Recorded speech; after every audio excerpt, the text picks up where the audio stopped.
Table or truth? I think we're on a really interesting note here. At the end of the day, you really believe that the buck stops with sheeps and wolves, which I agree from the point of view of like jungle law. We're going. It's interesting because this all goes back to jungle law, which is a very same reason why we brought the analogy of like the tree sloth kicking the tiger or the cockroach hitting the elephant or whatever, right? If all life is just about is simply jungle law and might, none of this should be surprising. Like if It's not. Hamas pisses off a much more mightier army like Israel, then there's simple cause and effect. I guess I'm more interested now on the the mechanics of what like creates the cause and effect in the first place, not just simply the observation there's cause and effect. Yeah, but the thing is, in looking at Hamas, let's say you're Hamas, and it's just one angle, Yeah. and you say, well, Israel's making a deal with Saudi Arabia. They already did with Qatar and some other countries in the Middle East. We're being left behind. We're not even talked about. We're not even at the table. Right. Hey, if we break this up in Israel, who is definitely coming into Gaza, now the whole Arab world will come and join us. Even though they don't want anything to do with us in terms of sanctuary status. Well, I didn't say that what they're thinking was fully logical, but if there's a lot of people who believe in that spark. There's particularly in the white supremacist group that they want a race war. So if we go out and kill a unarmed black guy, then guess what? The blacks will take up arms, and then we can have a race war and then wipe them out. Right. So in other words, you're manufacturing a crisis. Bingo. So how is this any different than the conspiracy theory of the military-industrial complex, manufacturing a crisis to create profiteering and gains for a select few? You can't even tell me who the military. Well, I mean, industrial at that point, project is it a couple of guys? Is this a worldwide thing? Because in order to get all the factions to do this, you're going to need a massive organization. Whether it's who was the enemy of GI Joe? Cobra. Oh, Cobra. Cobra out there in every country, and they're manipulating country leaders in order to accomplish this one thing so that they can sell weapons. The military-industrial complex. Selling we're talking about just selling weapons. This is what they're about, right? Well, not where, just where, weapons, where do they make the profit? Where's the profit? Many various where's their profit? Because generally, where I look at, world. I think the buck stops. I'll tell you where my spider sense conspiracy theory antennas seem to kick, as well as Russell Brand, if I may throw him in there, I suppose. The buck seems to stop with the most powerful entities that are very influential in big business and also have their hands, immersed in governments one way or another, either by buying out candidates that are voted into power that will benefit their particular corporations. Ooh. Well, I mean, at that point, you'd have to look up who, like a good example would be the president of BlackRock, right? Mm-hmm.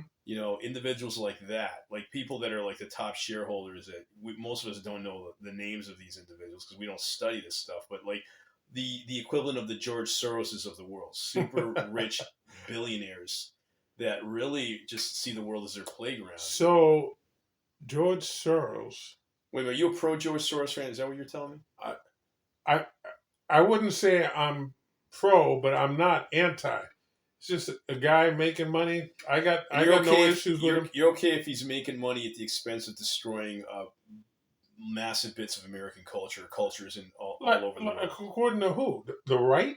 Every time you turn around, they're bringing up his name as George Soros seems to be grossly responsible by funding DAs to get into power in various in particular blue cities that have Well, shown a terrible track record of actually keeping order in their cities, and including San Francisco and I the Koch believe brothers Chicago. don't do the same thing. Well, they're The on the other side. Heritage Foundation doesn't do the same thing on the right. Good. Now we're starting to identify who these and said. Again, that's the United States. No, that's now, not a worldwide conspiracy. Well, if they're connected to corporations or ties like Joe Biden's alleged ties with China and stuff, and everybody just kind of like, you see what I'm saying? Like now we're starting to identify who or what the actual deep who made state a deal is. to sell her fashions in China? Was that Ivanka? Oh, what was she doing? Oh, she was an advisor at the time. There are levels to the president.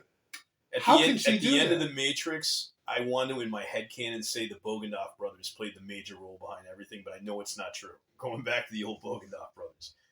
But in real life, okay, there's no one. Why would George Soros want Israel in this dilemma?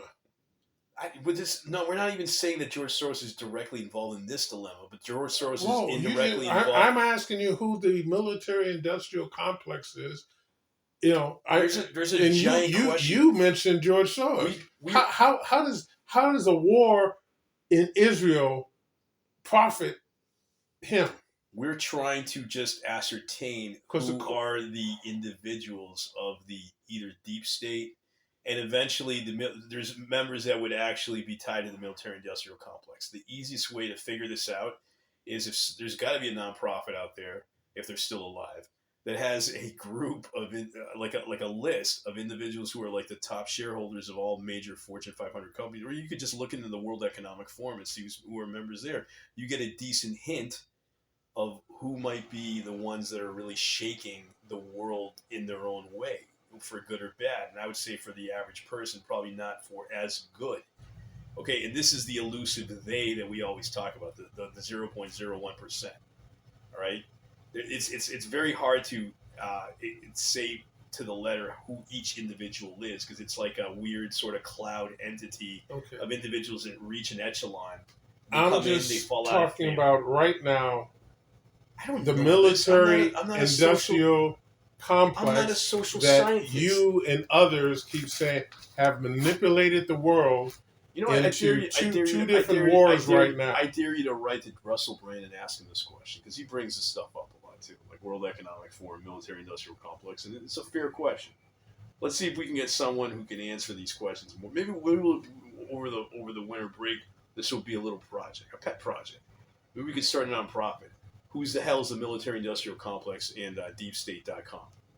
And then we could just get a list of everybody that's just like alleged, and then just go from there. But I think the thing that causes this dilemma isn't necessarily a few people that formulaically have it exactly to the letter what they're looking to do. It's just the overall cause of people that are super rich in power. No, what we got is, again, the whole thing, keep hearing about the deep state. Well, let's see, the deep state. But is the president of the United States part of the deep state? No, he may not know about it. Or yes, he is. Right, but I'm gonna go real esoteric here, but I'm gonna leave you with some food for thought here. Please do. This is because what I'm looking at is the boogeyman complex. Exactly. Oh, I can't understand or even thought, so I'm gonna create a boogeyman that will be the answer to all my problems. I think it's not so much the exact answer, but the vague probability. Like if you've ever studied quantum physics, for instance, the position of an electron isn't in one exact place when it's measured, or at least you're trying to ascertain the position of an electron. It's within an actual area, like they think of it like an electron cloud. The probability is that it's somewhere there. You can't ascertain exactly, despite most of us being neat freaks and OCD and wanting to know exactly, formulate who and what is what at an exact moment in time. When you get to these levels, things are no longer as formulaic. They're more of like a probability curve. And so all you can do is just kind of scoop up a decent average of various individuals or entities that are in charge of things, right? And then one way or another, they contribute to this deep state or this military. Well, in the military-industrial complex, it would be more deep state that's involved with arms, munitions, manufacturing, and tech. Oh, so deep state has sections. But it's not organized like the way you're thinking in your brain. You got to think more like a quantum I don't believe in it. So I'm not thinking in my I think you brain. don't believe it because you just don't fully understand it or fathom it. With Well, all that's due respect. because you people who know about it can't explain it. Well, I'm trying to give you like a physics analogy and then a quantum physics analogy to explain As a things based on scientist, I would think probabilities. that you'd like some better evidence than Well, what you're I portraying, can't give you and you're evidence. not portraying anything. I can give you evidence from the point of view of like when somebody mentions BlackRock or they mention Raytheon or Lockheed Martin. I would say, yeah, those are or individual Now, entities that are in the World now I Economic can Forum. work with you on that if you're talking about the military and who they purchase Okay, all right, arms and weapons right, from, right. and I understand that. Okay. That's logical. That's provable. Yeah. That's provable. But beyond that they're Well, running the world is ridiculous. They're majorly influencing the world. They don't not one person runs the world like an emperor so much as like they are major players. Deep state group of people. Yeah, group of people, but like they're not in a cult like Eyes Wide Shut kind of stuff as far as I know. They're more the idea is more that there's just like a big billionaires club of said individuals and or corporations that influence a lot of the checkerboard that the rest of us are just caught under as basically dependent variables. Okay, or if this is a coding analogy, they're the parent and we're the children of the code, right? Whatever they do indirectly affects us because we're tied to it because our meal tickets are kind of tied to these industries. And so if they want to induce a war for whatever reason, we don't have much of a say if they can also doctor the way individuals get voted into power. Hence the idea that only like multimillionaires are able to run for presidency. Remember we were having that conversation a few episodes ago, right? Why don't we have an election process where anybody can just grassroots get into the presidential race, right? So there's all sorts of like checks and barriers here that don't allow the average person to break out and get into this big person's club. A lot of times That's not true. We just talked about this months ago. No, it's not true that any individual cannot come in. You can elect, but you're not going to succeed without campaign money or without an extra. No. You need the campaign money. You don't need to be a billionaire in order to run. You don't have to be a billionaire, but even a multimillionaire, like people that are thousandaires are not going to make it. Okay, no matter how. Would you say that Bernie Sanders is a millionaire? If you're being funded by somebody more powerful, and then you're getting campaign money. Bernie Sanders was majority grassroots. Yeah, but what I'm saying is that if the right people are voting behind you, right, and who are the people that really have the money? But you just said the elite. That it was. All right, I think you're missing the point. Oh, I'm sorry, I missed the point. All right, but that's not what you said. It's really you're missing the themes. I think of what I'm saying, and I just think it's interesting that the themes just keep going over. With all due respect, no right? problem. It's the principalities, if you will, that govern this sort of mechanics of like cause and effect that we all are either like benefiting from or suffering from. And at the end of the rainbow, I'm telling you that everything seems to point. It's not just people that are in power. That is huge. That is like a very large percentage of why the world is what it is. But it's also the way we as a collective species perceive our consciousness. And we don't go deep enough into realizing really the power of just like cause and effect just due to like these laws of immaterial mechanics that govern everything, right? Like what I was talking about at the beginning of this thing, right? This rant, where if we don't understand the sheer power of like values and like what happens if we transgress those values and we give in to these idiosyncrasies within ourselves of like maybe greed, I guess lust, leading to anger, which leads to like hate, not to sound like Yoda here, but you get the idea. Like these are real principles that affect every human, and those that can master it and master, personal development and accountability and self-discipline and self-awareness. If everybody was given this kind of an education of awareness and we taught everybody to really try to perfect it to the best of our ability, I would wager that there would be less individuals that would fall victim to the very generic tendency to want to join the bandwagon of a mob, even if the idea or the cause is based on a half-truth and it seems immediately attractive. Hence, in your case right now, you could argue that being low information supporters of like Hamas across the world, right? Uh, Now, to be fair, Palestinians could say the same thing about anybody who's, I guess, pro-Israel. The real ultimate truth lies in what is getting closer to these variables of practicing and exhibiting these kinds of virtues and values.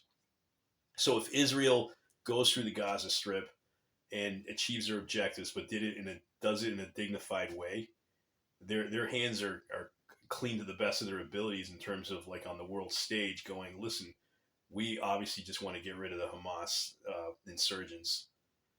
We have nothing against the people of Palestine that live in the Gaza Strip. Obviously, there was a connection there economically of Palestinians being able to come into Israel and get jobs. That's proof right there. Um, Ideally, I would think that Israel would continue to show good stewardship once the mission is accomplished, and cut Palestinians who are willing to be compliant about this or just were victims to all this BS a break and show some grace. And I think that shows the better side of humanity, right? But what are the mechanisms that creates this entire like laws of mechanics? This is where I'm going with this. You get where I'm going with this? Yes. Is there any other way to solve the geopolitical problems of the world besides obviously understanding what they are and how politics works, but on a deeper level, getting into the human psychology that would promote the healthiest styles of civilization that could be brought upon? The answer is no. Because humans are imperfect, and it's not just that, but again, you're talking about indoctrination. Well, it's not indoctrination gets a bad rap. If we could use the same word, education. I didn't use it negative. I could use the word education. Right, but it's indoctrination. Well, then every education's indoctrination. Well, okay, but we want to play semantics or whatever. No, you're playing semantics. It's indoctrination. You're wanting everyone to learn this certain segment. I'm suggesting. I'm not forcing. As soon as you force, it becomes a religion. Right. So how do all these people, because you need individuals, the only way to do it is everybody, if I may quote the disposable heroes of hypocrisy, the personal revolution is the first step to any revolution. This is literally every human's personal odyssey while they're alive on this planet, to tap into that level of reckoning how consciousness works and start chasing that path of virtue. You see what you just did? What? Every person. Because as a species, we're bound under the same mechanics. But not because I'm saying. What I'm saying is, from a realistic standpoint, how are they going to learn this? Well, they start by being introduced, by having these discussions, being aware this is even possible. And then being encouraged to be more idyllic and healthier versions of themselves, if that's possible. And then maybe understanding the benefits of what comes by trying to live this kind of virtue, but not in a religious, legalistic way, but just from a free will, kind of point of view, which is a very profound spiritual idea, right? And being constantly encouraged and reinforced. You just said spiritual idea. Yeah, spiritual. So that runs back towards... Not religion, because religion's different than spirits.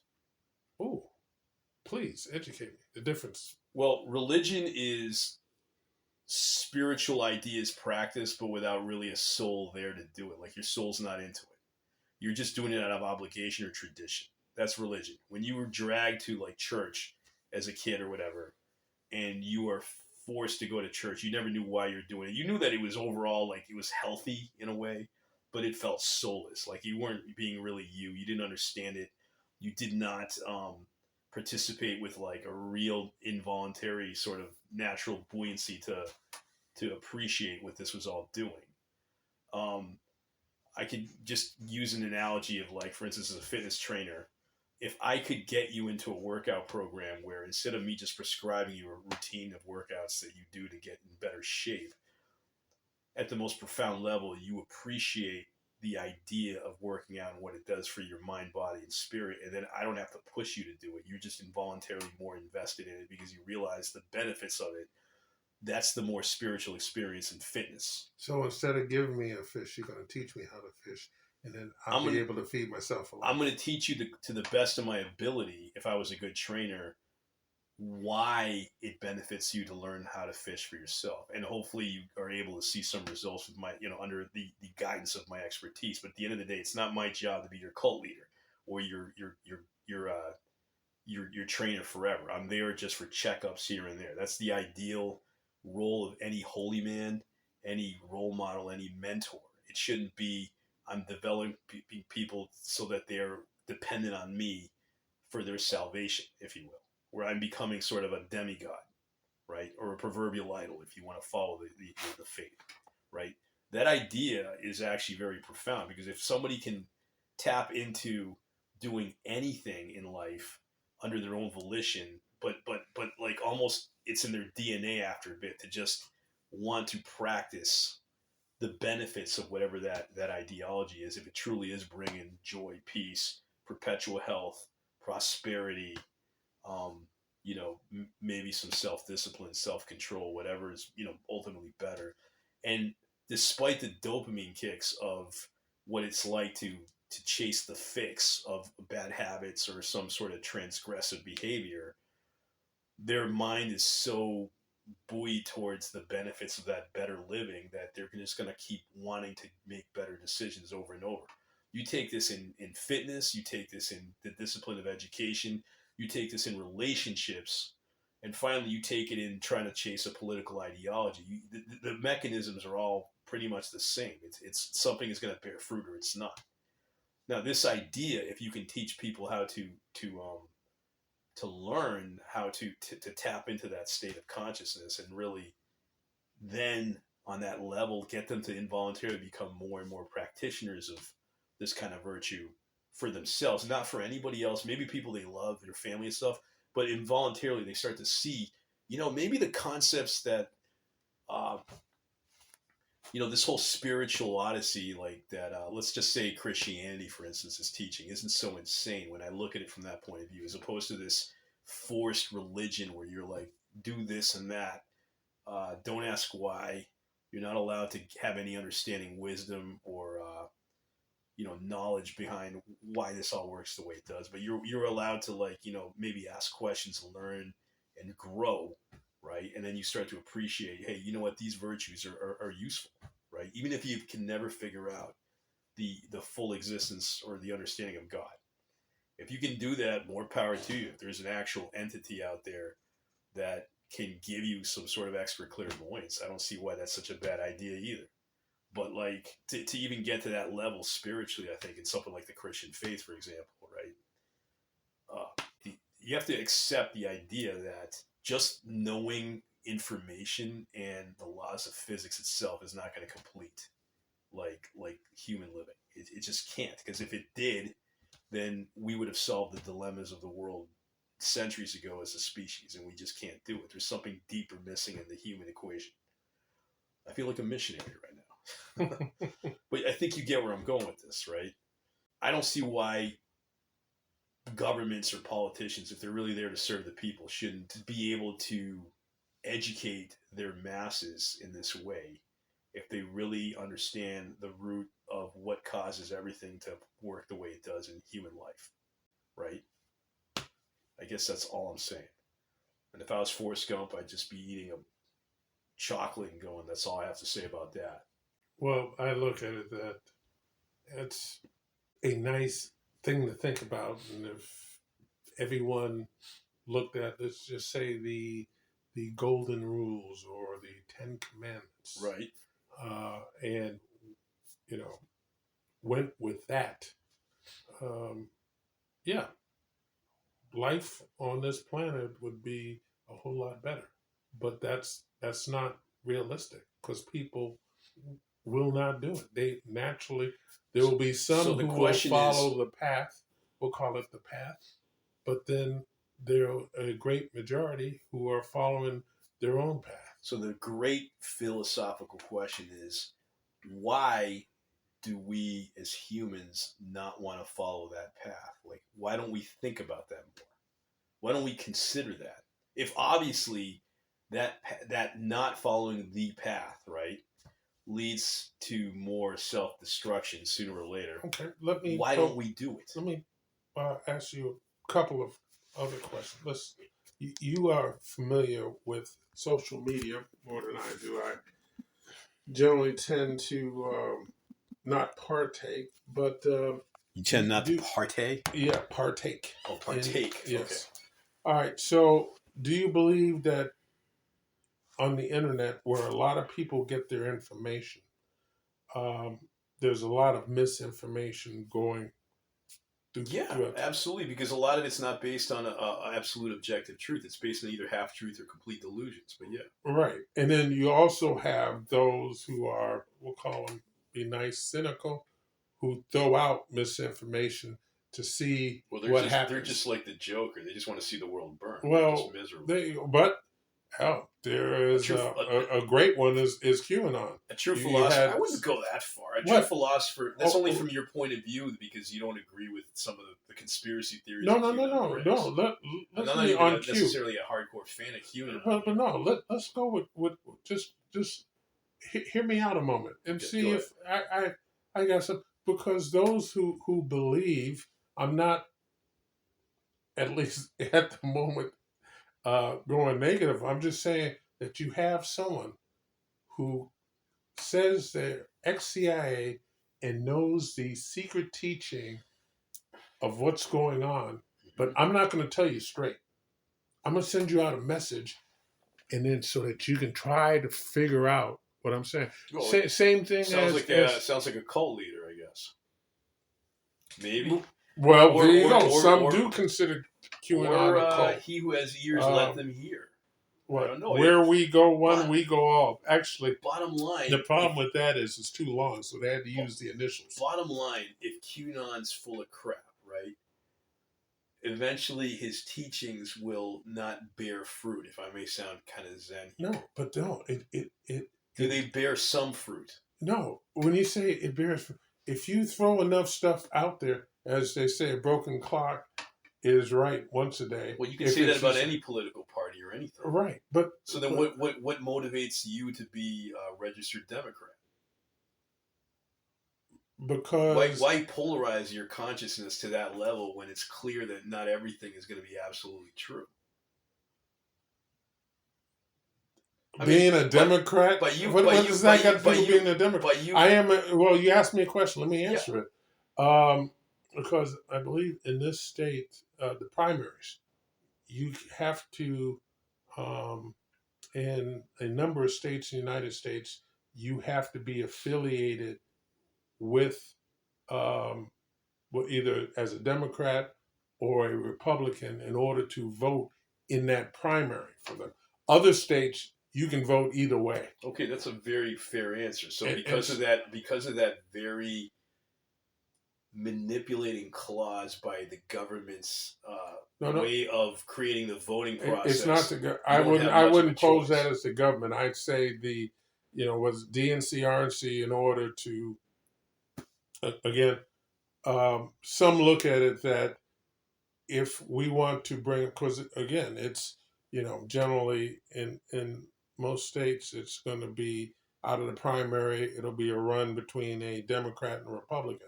So if you're going to go through 5, 6 candidates and Democrats, you just would like the Democrats to vote or Republicans. I get that, but that's almost suggesting one has to sell out a little bit of their own personal soul just so they can have some influence in the voting process. Because obviously, it's rigged one way or the other. Yeah, I'm not saying I prefer. Okay, that's totally honest. I would I think people prefer to be able appreciate that. to vote any way I'd wanted Yeah, to yeah. for whoever's So running in the primary. here's a great philosophical question: why don't we, the people, have that process instilled? Because the people basically voted for it, or their electors, those that they elected, made these rules. So why don't we change the rules as we, the people? Well, if you Like voted for candidates that would promote the Green Party or your something. your cause, right? Okay. Then you can get that change. I think, ladies and gentlemen, Tyson just explained to us the nuances of politics and what can be done to save the country, if not humanity. But no, that's a good point. See, but now we're getting somewhere, right? This is good. Like, yeah, but going back to again with Q, you have an individual who, again, made these claims Right. and made predictions or suggestions, and there are people who are following them. The And people that are then the most let me finish. All right, sorry. And then so when a prediction, for instance, JFK Jr. is going to show up in Dallas on this date, and it doesn't happen, you had tens, if not 100 people out there who they weren't like they were all from Dallas. They came to this revelation to see JFK Jr., and it didn't happen. And then what you get is an excuse. Well, it wasn't this day because it. So when do you, as an individual who have been following this, lose faith? So you're Should you saying, and you're see, this is actually reinforcing my whole idea that at the end of the rainbow, everything operates on mechanics of cause and effect. If you are the individual who foolishly put all your marbles into the teachings of a cult of personality, whether they were more right than wrong, rather than looking at reality as partially like your sanity and your safety mentally, spiritually, or maybe even physically, based on your ability to critically think and not just fall in love with a few ideas or a couple sound bites that sound enticing to you, but understanding full objective truth, you may be able to discern what somebody like QAnon's saying that may be actually bearing fruit in the long run, or maybe just full of just nonsense, right? There may be some things that QAnon might be saying that's worth considering, rather than just completely flat out rejecting everything, just being like, you know what, you may have a couple points here and there, but I'm wise enough not to actually follow this person, uh, like, and willing to die on a hill on that, unless I reason out every thought that I'm hearing and I see what's radiating closer to some proponent of wisdom, right? But then wisdom, knowledge, and real understanding are more metaphysical, spiritual, mechanical variables that govern consciousness and just reality. Well, what I look at is that on an immaterial again, scale. with Q, and you look at those who profess teaching of the Lord, they look at that they try to interpret QAnon and teaching of the Lord. Now, I'm giving your look right now. Let me finish. Okay, where you have, according to whether it's a pastor, a bishop, a rabbi, And his interpretation of the message that he received, and people, particularly if it goes negative, follow that and end up in a war.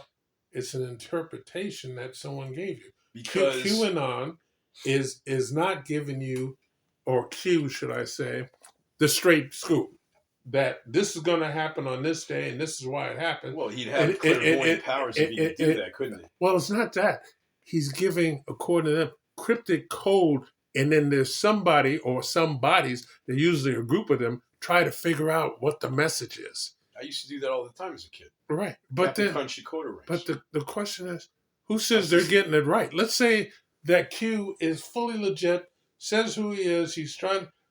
Why isn't the message straight? Well, it's like you could make that argument towards a lot of, like, for instance, religious no, but I'm talking about ideas. Q. Well, I understand the religious part because, again, depending on who you listen to that religion. I don't disagree that anyone who's following QAnon like their Lord and Savior may be setting themselves up for a trap. But then, ironically, this is just reinforcing the principles that I think it's the second commandment of the Ten Commandments states, which is do not have any idols above the one God, right? Right. Where I guess if you're too intimidated by that idea, do not have any attachments towards things to the level where it consumes you, where like you've made it a proverbial idol, I guess is another way to put it. So this all goes back to a human's personal responsibility of understanding to the best of their ability how consciousness works in their favor or not. If I don't understand that me getting attached to a cult of personality may not actually work in favor for me, the laws of nature don't care ultimately what ends up happening to me. Notice I didn't say God. I'm saying the laws of nature, the physical laws of nature. Like it's just all cause and effect. Like I may have joined or voted a political party into office that might have created my own doom. That You may have ultimately voted against your self-interest. yeah, That's what I drives may me have done crazy. I may have done that. So Right. ironically, this could be an interesting observation towards anybody who's, bringing it back full circle, a hardcore Palestinian supporter who completely refuses to at least consider that there's mechanisms of cause and effect here, or in Nazi Germany, individuals who had voted Hitler into power. All right, or here in the United States, you could argue, okay, arguably, whatever city you live in, the mayor that you voted into office, who is either just tanked your city, all right, and now you're suffering economically due to these really poor decisions due to this government that you voted in. There is a cause and effect here. It's unapologetic and it's brutal, but this is how the world operates. The more a person understands this to the level, the more misery they can avoid because they have enough wisdom to. Yeah, it takes effort, but like to do the research so that those few moments of having to gruel through a little bit of exercise and try to ascertain a higher state of consciousness will save maybe months or years of trial and error of being in some proverbial wilderness of misery because of the decisions and the actions that you made. Not everybody's perfect, I get it, but I mean the overall theme of this is pretty sound, and it's all just cause and effect. But then all this suggests that there is an actual set of rules that govern consciousness somehow, where some decisions will make better health and wellness realities for a set individual and others will not. If we actually looked at life that way as individuals, we may be less likely to get caught up in the delusions or the distractions of some weird rat race that ends up shortchanging us a lot of times, or maybe comparing ourselves to other individuals all the time. It brings up a lot of misery, and being able to focus on our reality for what it really is, and practice the gratitude of just enjoying what's there, but still being ambitious and thirsty enough to want to continue to explore our own potentiality. Now I think I'm just ranting. I think it's late. I'm loving this conversation, but I believe our time is near up. Yes. Thank you. It's been for indulging me. It's been a pleasure. I believe my colleague upstairs is probably like, what the hell? Like, go home to both everybody here. Okay, no problem. It's, we got. Once again, folks, thank you for listening today. I hope this has been somewhat entertaining and maybe even informative. If you like the show and you really feel a good vibe about it, hit a like and don't forget to subscribe and share the links with anybody you know. The show is now officially on Facebook, where you can get an archive of all the episodes on the Facebook page. Check the link below on this episode, and or check out our YouTube channel link that has all the episodes there on the actual YouTube page. Thank you so much, guys. Have a great night and be well this week. Take care.